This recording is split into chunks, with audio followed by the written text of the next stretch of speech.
cieux, Seigneur, sur toute la terre.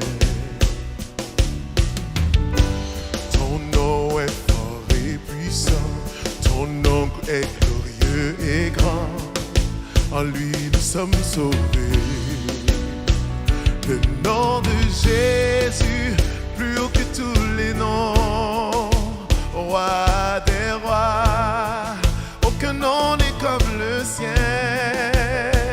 Le nom de Jésus, plus haut que tous les noms, Alpha, Oméga, aucun nom n'est comme le sien.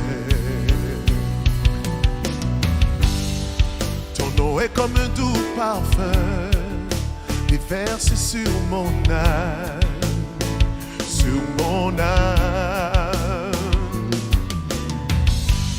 En ton nom nous supportons tout, en ton nom nous avons la victoire.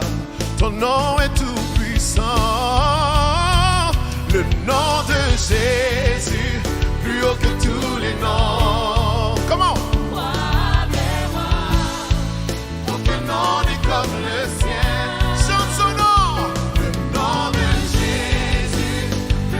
Tous les noms, come on! Alpha, Oméga, aucun nom n'est comme le ciel. Le nom de Jésus, le nom de Jésus, plus haut que tous les noms. Roi des rois, comme on chante, aucun nom n'est comme le ciel. Le nom de Jésus, plus haut que tous les noms. Alpha, Oméga.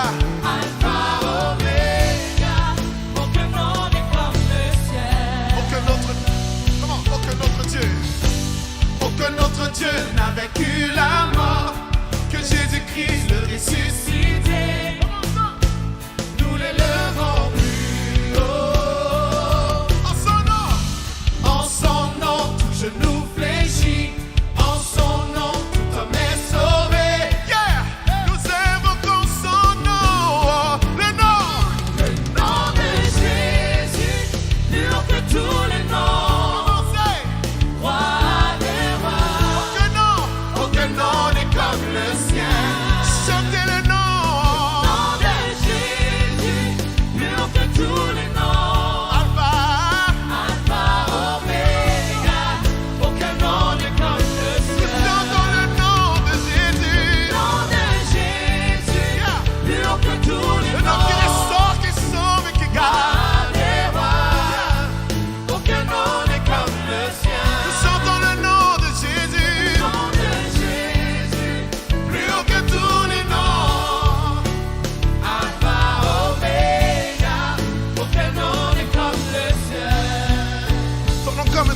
Chante avec moi.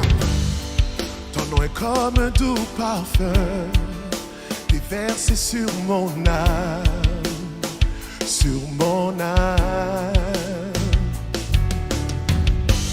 En ton nom nous surmontons tout, en ton nom nous avons la victoire. Ton nom est tout puissant, le nom de Jésus, plus haut que tous les noms.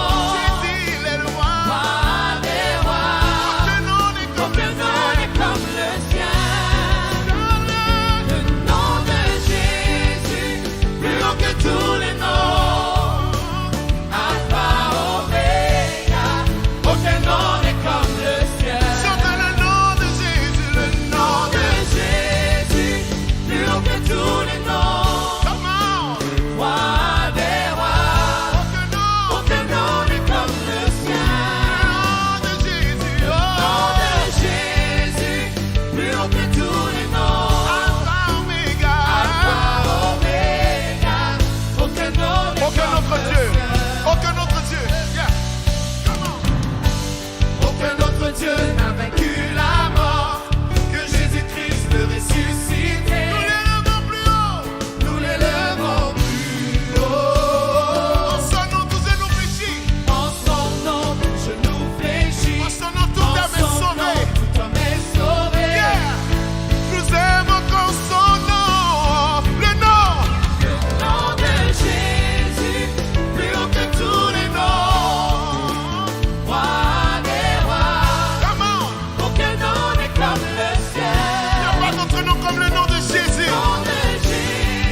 que tous les noms, roi des rois. Aucun nom n'est comme le ciel. Le nom de Jésus, plus haut que tous les noms. Alpha, Oméga, aucun nom n'est comme le ciel. Le nom de Jésus, plus haut que tous les noms. Roi des rois, aucun nom n'est comme le ciel. Le nom de Jésus, plus haut que tous les noms. Alpha, Oméga, aucun nom n'est comme le ciel.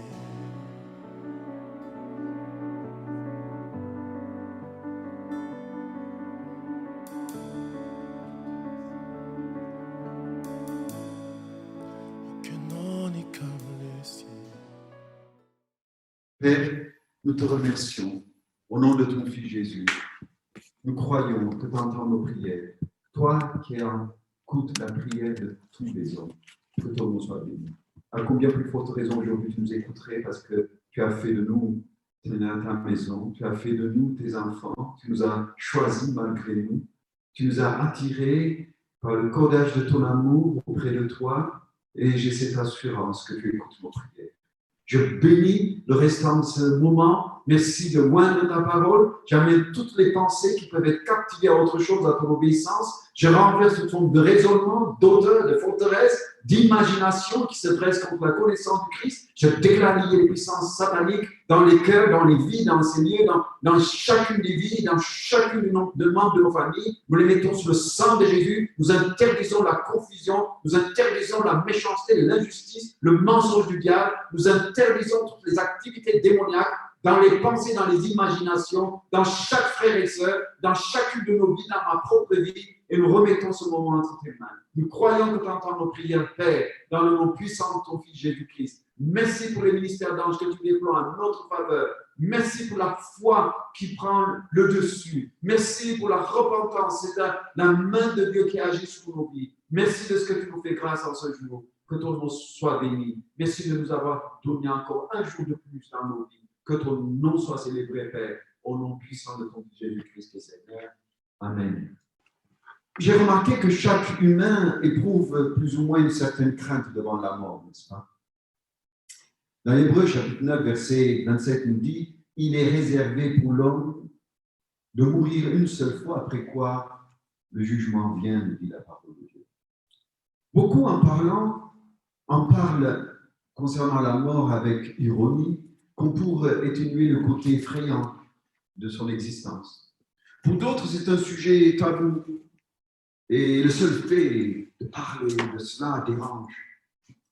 Quelle attitude face à la mort peut avoir le chrétien? C'était une question que je me suis posée.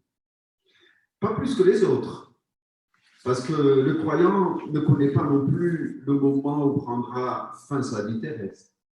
Mais pour l'au-delà, par contre, il possède une grande certitude, puisée dans la parole de Dieu. Il sait que la mort est vaincue, que Jésus-Christ est ressuscité. Christ, par la mort, a rendu impuissant celui qui avait le pouvoir de la mort, c'est-à-dire le diable, nous dit dans Hébreux chapitre 2, verset 14. Bien sûr, le croyant s'appuie paisiblement sur cette affirmation. Notre Sauveur Jésus-Christ a détruit la mort et a mis en évidence la vie et l'immortalité par l'Évangile, nous dit dans 2 Timothée chapitre 1, verset 10.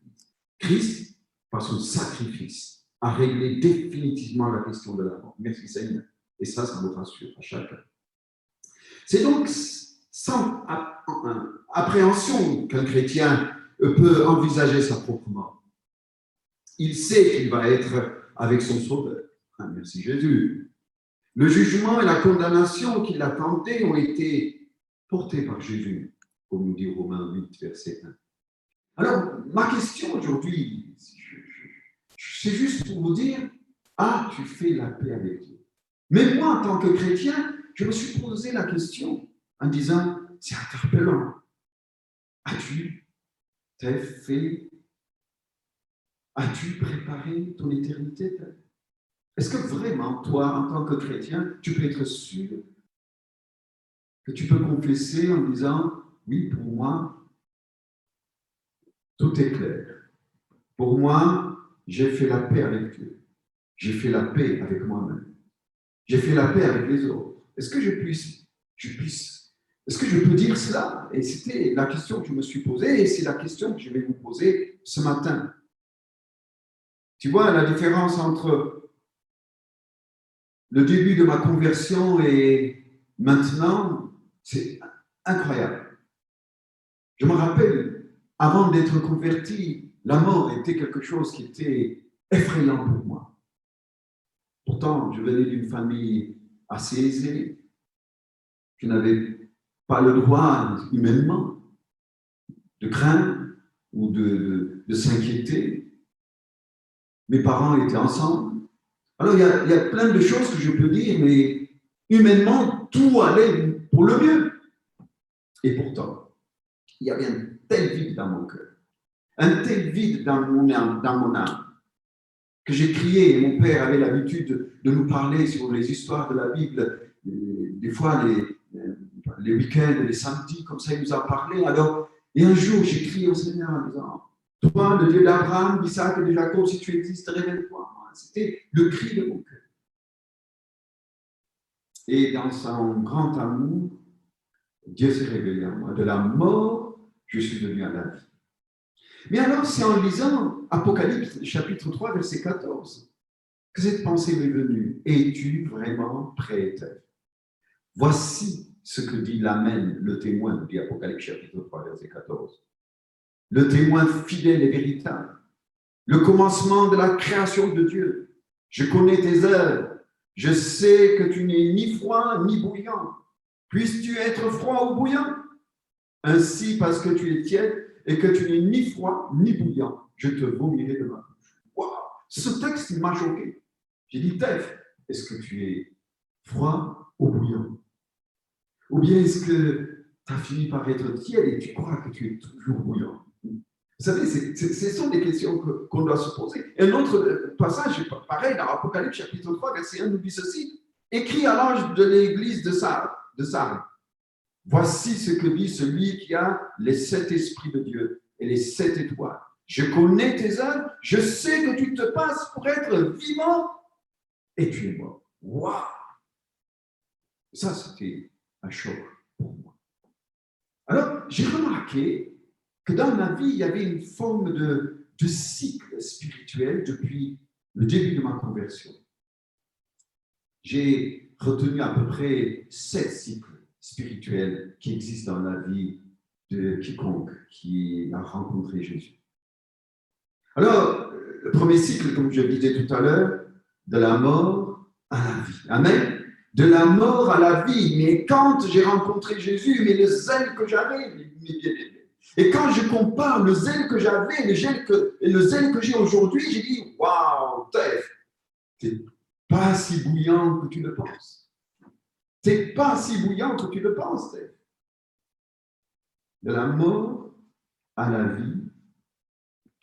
Au début, je sais, juste au début de ma conversion, je sais, quand je venais à l'église, j'étais presque déçu que l'après-midi, il n'y avait pas de réunion ou que tous les jours, il n'y avait pas un temps avec le Seigneur. Et je ne regardais jamais qui prêchait. Moi, pour moi, c'était qu'est-ce que Dieu va me dire. C'était ça. J'étais préoccupé par cela. C'était ça qui me préoccupait. Et j'étais à chaque instant, à chaque moment que je rentrais dans l'église, oh là là, mon cœur bouillonnait de joie. C'était un honneur d'être accueilli par le Seigneur. Rien ne m'intéressait.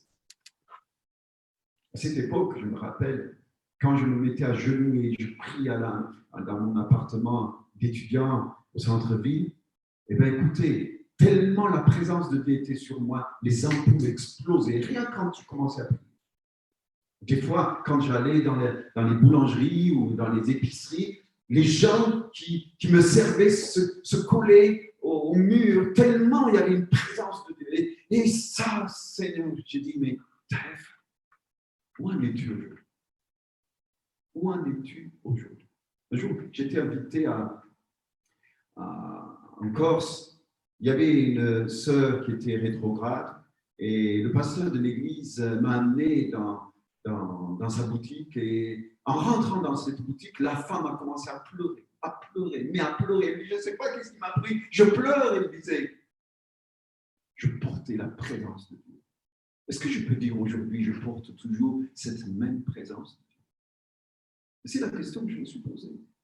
Et si on est honnête, chacun d'entre nous, on doit se poser cette même question. J'ai vu de l'esclavage du péché à la liberté spirituelle, mais de la liberté spirituelle, j'ai vu qu'il y avait un autre cycle qui a commencé en moi. C'est comme si le fait de perdre l'amour et la crainte de Dieu. C'est étonnant, sans aucune raison. Sans aucune raison, c'est comme si mon amour était comme affaibli. Alors, il y a un homme dans la Bible qui me touche, c'est David. Si vous lisez l'histoire de David, surtout dans le livre de 2 Samuel, du chapitre 1 au chapitre 10, vous allez voir la droiture, l'intégrité, le cœur de cet homme qui impressionne Dieu et les hommes. Mais c'est incroyable. Par exemple, je le lis dans 2 Samuel, chapitre 6, verset 20, David se retourna pour bénir sa maison et Michal, fils de Saül, sortit à sa rencontre et dit « Quel honneur aujourd'hui pour le roi d'Israël de s'être découvert aux yeux des servantes et de ses serviteurs, comme se découvrirait un homme de rien ?» David répondit à Michal, « C'est devant l'Éternel qui m'a choisi, de préférence à ton père et à toute sa maison, pour m'établir chef sur le peuple de l'Éternel, sur Israël. C'est devant l'Éternel que j'ai dansé. Je veux paraître encore plus vil que cela et m'abaisser à mes propres yeux. » Oh là là, mais quel cœur, quelle humilité. Cet homme raconte, et Dieu était impressionné par le cœur de cet homme. Dans 2 Samuel, chapitre 10, il y avait il nous dit ceci, après cela, le roi du fils d'Amon mourut, et Hanan, son fils, régna à sa place. David dit, je monterai de la bienveillance à Hanan, fils de Nachash, comme son père en a montré en mon égard. Et David envoya ses serviteurs pour le consoler au sujet de son père. Même son intention était pure. Même l'intention, les gens qui l'ont béni, il ne les a pas oubliés. Et plus tard aussi, vous voyez, le fils de Jonathan, parce qu'un jour, il avait fait alliance avec Jonathan, son ami. Alors, le fils de Jonathan, il l'a invité à sa table, parce qu'il ne voulait pas oublier un homme de parole. Et plus tard aussi, il est allé encore plus loin, ce David, c'est incroyable. Du chapitre 1 au chapitre 10, vous allez être émerveillés comment cet homme était. Lorsque le roi, nous dit 2 Samuel chapitre 7, verset 1, lorsque le roi habita dans sa maison et que l'Éternel lui ait donné du repos après l'avoir délivré de tous les ennemis qui l'entouraient, il dit à Nathan le prophète, « Vois donc, j'habite dans une maison de cèdre, et l'arche de Dieu habite au milieu d'une tente. » Wow. Même faire plaisir au Seigneur. Le premier homme, le premier roi qui a pu penser à cela, de bâtir une maison pour Dieu. Dieu était tellement touché et qu'il a dit, « Et moi je bâtirai », il dit dans Actes chapitre 7, verset 46. David trouva grâce devant Dieu et demanda d'élever une demeure pour le Dieu de Jacob. Alors Dieu, il a trouvé grâce aux yeux de Dieu. Il a même impressionné Dieu. Impressionné Dieu. Dieu établit David à jamais, nous dit dans 1 Chronique chapitre 17, verset 1. Lorsque David fut établi dans sa maison, il dit à Nathan le prophète, « Voici, j'habite dans une maison de cèdre, à l'arche de l'Éternel et sous une tente. » Donc cet homme, il a été établi, nous dit que le Seigneur soit béni. Dans Actes, chapitre 13, verset 22, « J'ai trouvé David, fils d'Ésaïe, homme selon mon cœur, qui accomplira toute ma volonté. C'est de la postérité de David que Dieu, selon sa promesse, a suscité à Israël un sauveur qui est Jésus. » Même Jésus vient de la descendance de David. Il a touché le cœur. Alors voilà, au chapitre 11, c'est cool, c'est étonnant. Au chapitre 11, la Bible nous dit que c'était nouvel an, parce que dans certains passages, il dit l'année commença, mais c'est le nouvel an. Je ne sais pas qu'est-ce qu'il lui a appris. Lui qui était habitué à aller faire la guerre avec ses généraux. Et voilà qu'il reste au palais. Il reste au palais, à se tourner les pouces. Et il commence à se balader dans le palais. Et voilà, il se met à la fenêtre et il voit une femme. Cet homme qui avait bâti tant de choses pour le Seigneur. C'est incroyable. Cet homme qui craignait tellement Dieu, le jour où il avait la possibilité de tuer Saül, son ennemi, la Bible nous dit, quand il a commencé à couper la robe du roi, ses mains tremblaient. Non pas parce qu'il avait peur, mais il avait une telle crainte de Dieu, un tel amour pour le Seigneur. Il a dit, je ne toucherai pas le roi de Dieu. Je ne m'approcherai pas du roi de Dieu. Dieu un jour est passé par lui. De quel droit je toucherai cet homme? Mais quel cœur il avait. Et c'était mon cas, notre cas, je crois, au début de notre conversion. On était comme ça. On était tellement respectueux pour tout ce qui touchait Dieu. Et voilà, d'un seul coup, comme je disais, de l'esclavage du péché à la liberté spirituelle, de la liberté spirituelle, on perd la crainte de Dieu. Et la crainte de Dieu et l'amour de Dieu commencent à s'évaporer. Je ne sais pas pourquoi.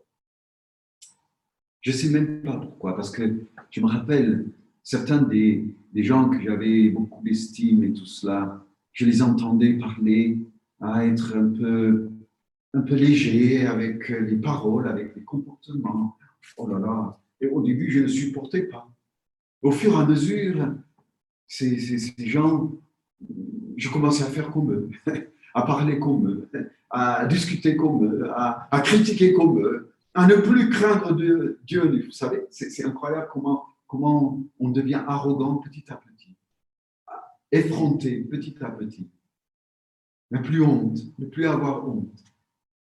Et de ce niveau, donc de l'esclavage, la liberté spirituelle, de la liberté spirituelle, la perte de la crainte de Dieu, de la perte de la crainte de Dieu, on rentre dans ce que j'appelle une fausse liberté. Vous savez, cette fausse liberté, c'est quoi? C'est prendre des paroles de Dieu, de dire, nous sommes sous la grâce, nous ne sommes pas sous la loi. Eh attends, la loi ne veut pas dire, la grâce ne veut pas dire faire tout ce que tu veux. Et les gens commencent, moi-même y compris, j'ai cette liberté, cette fausse liberté commençait à prendre le dessus sur moi. Et pareil, David, cette fausse liberté est venue sur lui. Lui qui craignait Dieu, voilà qui n'a pas eu honte de faire venir cette femme en sachant que c'était la femme d'un autre et qu'il sait, selon la loi, il n'avait pas le droit de prendre cette femme. Il couche quand même avec elle. C'est incroyable. Et il finit même par aller plus loin parce que cette fausse liberté, croire qu'on est, comment dirais-je, indispensable à un moment, on croit, je me suis imaginé, David, certainement, il a dû dire, je fais tout ça au Seigneur, Dieu ne peut plus se passer de moi. Vous savez comment on peut être? Et à un moment, c'était lui qui disait, sans Dieu, je suis rien. Si je devais faire tout ce que je fais, disait Amilcar, c'est peu de choses pour le Seigneur. Et voilà, cet homme, il devenait arrogant, il devenait effronté, il n'avait plus la crainte de Dieu. Son cœur est devenu dur. Et oui, on peut être comme cela. Fausse liberté. Et cette fausse liberté l'a poussé à être égoïste. En fait, des fois, cet amour du plaisir vient parce qu'on devient égoïste. Et moi, je me rappelle, avant, ma prière était pour tous les autres. Je me rappelle, j'avais un badge jaune là que je portais sur moi. Tout le monde me regardait et c'était « Jésus ne déçoit jamais ». C'était tellement grand, je peux vous dire, ça se voyait de loin. J'avais pas honte, j'étais tellement fier de porter cela, au point que les uns et les autres, même mes propres amis me disaient « Mais enlève ce truc, et tu sais, on peut témoigner autrement ». Non, je ne voulais pas, je ne voulais pas. Un jour, je ne sais pas pourquoi, je l'ai enlevé. Pareil, tu voyez-vous, David, il ne sait pas pourquoi. Un jour, il a basculé de l'autre côté. L'amour du plaisir. Se faire plaisir. Un jour, un pasteur, j'ai vu deux de mes amis pasteurs qui avaient des problèmes, mais qui n'en parlaient pas, mais moi, le Seigneur m'avait parlé pour eux. Et j'ai pris un temps de jeûne, 7 jours de jeûne pour eux. Ils ne le savaient pas que j'ai jeûné. 7 jours. Et un de ses amis, aujourd'hui, parce qu'à l'époque, juste c'était des ministères, moi, je les fréquentais, mais sans plus. Il m'a dit, écoute, je vais t'inviter, viens à la maison. Il m'invite, je vais à la maison. Il me dit, tu vois, je ne sais pas, quand je suis avec toi, je suis gêné. Mais j'ai demandé au Seigneur, mais j'aimerais que tu pries pour moi. Je lui ai dit, écoute, ça fait 7 jours que je jeûne pour toi. Et j'étais surpris, il ne pensait pas. Voyez-vous, j'avais jamais, aujourd'hui, je ne sais pas, je ne jeûne pas pour d'autres 7 jours. Voyez-vous comment on a reculé, comment on n'est plus pareil. 7 jours, j'avais jeûné pour ce garçon. Et ce garçon, souvent, aujourd'hui, quand il prêche ailleurs, il dit, oh là là, un frère a prié pour moi, j'étais délivré. Il raconte ça, je lui dis, mais s'il te plaît, c'est Jésus qui délivre, moi j'étais pour rien. Et sache-le. Mais une chose que j'ai vue, combien les autres étaient importants, combien la mort qui guette chaque humain pour moi était important. Chaque personne que je voyais, j'ai dit, mais il ne faut pas qu'elle se perde. Et je prenais le nom. Je me rappelle quand des petits-enfants étaient dans des poussettes, je priais pour chaque petit enfant que je voyais. J'ai dit, Seigneur, lui, je le veux au salut. Elle, je la veux au salut. Seigneur, s'il te plaît, pardonne celui-là. Pardonne. Je ne faisais que ça. Aujourd'hui, j'ai plus cela. À ma grande honte, je l'avoue. Je n'ai plus ce que. Voyez-vous, moi qui priais 90% pour les autres, j'ai commencé à un moment, 90%, je commençais à prier que pour moi. Centré sur moi. Toutes mes prières étaient centrées sur moi. Seigneur, c'est quand que tu vas faire cela? Seigneur, c'est quand tu vas me donner ceci ou cela? Et je ne voyais même pas que j'avais chaviré, que j'avais coulé de l'autre côté. Je n'avais même pas remarqué.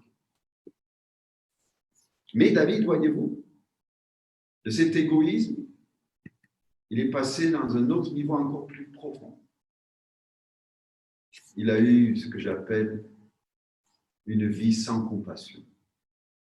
Pour moi, j'appelle sans compassion, mais une vie de cruauté. Vous vous rendez compte? Il prend la femme d'Uri, il écrit une lettre, vous le trouvez dans 2 Samuel, il écrit même une lettre, il envoie une lettre pour qu'on le tue. Quel cœur! La cruauté est venue dans sa vie. Vous savez, après, heureusement qu'il s'est repenti, ce qui n'était pas le cas de Saül, qui ne s'est pas repenti. Lui qui avait commencé humblement, qui ne voulait même pas que les gens le voient, comme Dieu lui disait, mais quand tu étais petit à tes yeux, il était tellement humble. Et de cette humilité, il est allé à être un meurtrier. Il poursuivait les gens droits, les gens qui ne lui ont rien fait pour les tuer. Il est devenu même, il a terminé par consulter des gens occultes. Mais quelle fin de vie désastreuse. Désastreuse. Mes bien-aimés, juste pour résumer, je dis ceci, de l'esclavage à la liberté, de la liberté à l'arrogance, de l'arrogance à la fausse liberté, de la fausse liberté à l'amour du soi, de l'amour du soi à la cruauté, de la cruauté à l'esclavage. Ça, ce sont des cycles que j'ai remarqués dans mon vie. Où en es-tu, mon ami? Moi, je me suis posé la question. Où en sommes-nous, mes bien-aimés? Pouvons-nous dire, comme cette sœur, maintenant, je suis prêt si je dois partir avec le Seigneur. Je suis prêt à partir si Dieu veut prendre ma vie. Peux-tu dire ça, mon ami? C'est une question que je te pose. Ah, peut-être, je vous demanderai ceci. Est-ce que c'est l'habitude qui est devenue plus forte que tout dans ta vie? Est-ce que tu es habitué à la bonté de Dieu? Est-ce que tu as fini par s'habituer à la présence de Dieu? à l'amour de Dieu. Tu n'es plus émerveillé comme autrefois. Vous savez, j'ai fini par humaniser Dieu à un moment. C'était plus moi créé à l'image de Dieu, mais j'ai fini par transformer Dieu à mon image. Presque arranger les choses. Je pense que lui aussi va arranger comme ça. Presque régler les choses à ma manière. Que le Seigneur nous pardonne les uns et les autres. Quand le péché nous guette, vous savez qu'est-ce qui se passe? On perd notre conscience. On perd notre compassion. Nos yeux spirituels se ferment. Ce sont des signes que j'ai remarqués. On perd la joie de notre salut. Si ces choses sont dans ton cœur, je t'en supplie. Aujourd'hui, fais le choix de se repentir. Aujourd'hui, fais le choix de dire, je ne veux plus vivre cela. Dernièrement, un homme, je l'ai au téléphone, il m'a dit, tu sais, Tef, je fais beaucoup d'efforts. Je lui ai dit, tu sais, moi, je ne te demande pas de faire des efforts. Je te demande de faire un choix. Si aujourd'hui on fait le choix clair de ne plus revivre cela, Dieu peut nous aider. Dieu ne te demande pas de faire d'efforts, il te demande de faire un choix clair. Un choix déterminé. Un choix déterminé. Un choix qui dit, change mon cœur, je ne veux plus être cela et je recommence ma vie à zéro. Comment on va faire? C'est tout simple. Dieu ne te donne que 24 heures. Comme au début de ta conversion, quand des mauvaises pensées te venaient, tu dis non, je ne veux pas. Tu te rappelles? Moi, en tout cas, je le faisais. Aucune mauvaise pensée, je laissais passer dans ma tête. Mon intention était toujours une intention d'amour. Même maintenant, par la grâce de Dieu, j'essaie que mon intention soit une intention honnête. Mais je n'ai pas encore récupéré ce que j'étais il y a 40 ans, pratiquement. Vérifie tes mobiles, tes propos, tes paroles, tes actes. Chaque jour, 24 heures, Dieu te donne, il ne te donne pas plus. Si chaque jour tu commences à se battre à ces points, à ces choses qui viennent te tourmenter, te tyranniser, crois-moi, tu peux dire, j'ai fait la paix avec lui. Tu peux dire, j'ai fait la paix avec moi-même. Tu peux dire, j'ai fait la paix avec les autres. Je vous en supplie, soyez réconciliés avec Dieu. Je vous en supplie, soyez réconciliés avec les autres et avec vous-même. Que le Seigneur Jésus vous bénisse. Je vous en remercie de votre attention. Je prie. Père, nous te remercions pour le don de ton Fils Jésus. J'espère que ce que j'ai partagé a pu parler au cœur, aux uns et aux autres, comme tu m'as parlé. Je te prie d'ouvrir le cœur et les vies de mes frères et sœurs, et qu'on puisse reconsidérer nos voies, revenir de nos mauvaises voies. Nous qui avons été déçus parce que Dieu n'a pas exaucé comme on a pensé et qu'on est refroidi. Je te prie, comme disait ce texte, si nous mourons, nous ne mourrons pas pour nous. Si nous vivons, nous ne vivons pas pour nous. Seigneur, nous vivons pour toi. Nous mourrons, si nous mourons, nous mourrons pour toi. Que ça soit notre étendard, nos propos, notre façon de vivre. Je te prie d'aider mes frères et mes sœurs, chacun et chacune, de rentrer dans ton plan, dans ton projet, et de faire de toi leur délice. Te faire plaisir soit leur raison de vivre. Je te remercie d'avance de ce que tu nous aides à chacun et à chacune. Sois béni. Je remets le restant de cette journée entre tes mains. Dans le nom puissant de ton Fils Jésus-Christ. Amen.